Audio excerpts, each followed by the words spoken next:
5 consecutive blinking key indicator sa mga panel ng keyless sa motor nyo? Ano nga ba ito?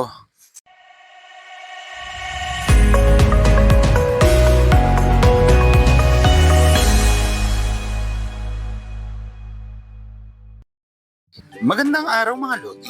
So for today's video, isang maaliwalas na umaga nga pala ang sumalubong sa akin. At buti na lang hindi pa umuulan. Kaya lang, habang bumabiyahe nga ako pa uwi ng aking boarding house, ay may napansin ako sa panel ng aking motor. Habang tumatakbo ako, napansin ko nagbiblink ang key indicator nito sa panel niya. And of course, kinabahan ako dahil alam kong hindi normal at merong mali dito. At dahil first time ko nagkaroon ng kilis sa motor at hindi naman ako expert, ay sinamantala natin ang traffic upang makapag-research about dito. At napag-alaman ko ngang remote ang may problema. Minor problem lang ito at merong napakabilis na solusyon, kaya panoorin nyo hanggang dulo ha. At siya nga pala mga Lodi, kung itatanong nyo kung anong model ng motor ko, ang model nga pala ng motor ko ay Honda Click 150 version 2. Kaya tara, tingnan natin kung ano ang solusyon sa problema bago pa ito mag-iisang aberya. At pagkarating ko nga sa boarding house, ay tinignan ko kung ilang blink ang nasa panel niya. Kung mapapansin nyo at kung bibilangin nyo, 5 blinking key indicator ito. At confirmed, ito ay sinasabi ng motor mo na lobat na remote mo. At after nga na maibaba ko ang gamit ko, ay hindi na tayo nagpatumpik-tumpik pa at agad tayo naghanap kung saan makakabili ng battery na remote ng Click 150. At dito nga ay narating natin ang isang convenience store. At syempre, ngiting tagumpay na ako dyan. Sa tingin nyo mga Lodi, meron o wala? Abangan natin.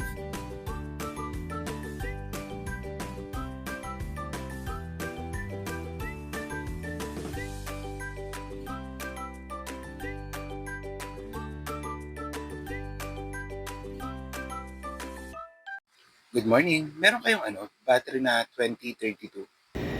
Battery Yung ko? para mga flat. Ay, wala. Ah, wala. Hindi, no? Oo. Wala. Sa kaya nakakabili? Hindi ko lang gusto. Thank you.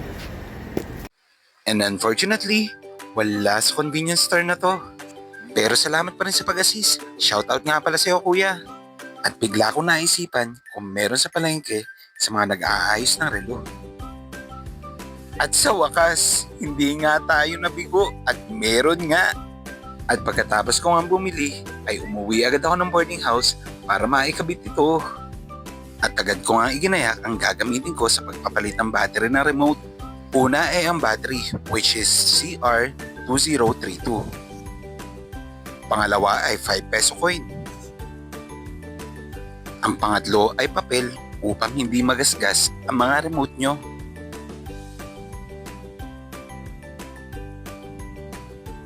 Unang step ay ibalot ang 5 piso sa papel.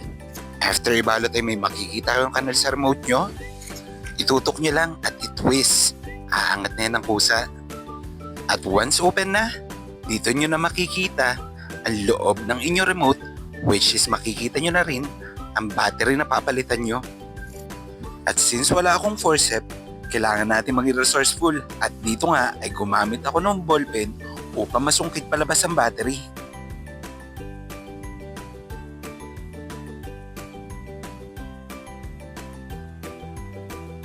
At dito nga ay binuksan ko na ang bagong battery na ating binili.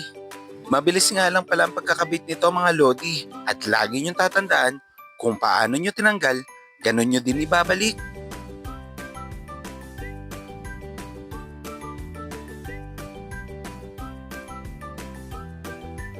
At once maikabit nyo ng battery, pwede nyo nang isara ang inyong mga remote.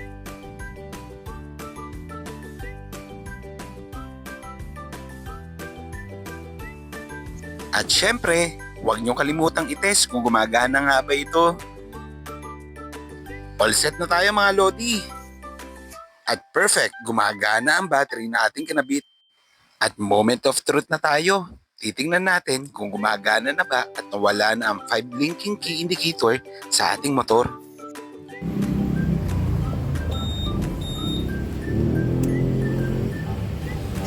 At successful nga! Nagustuhan niyo ba ang videos ko? Please follow, like, and share!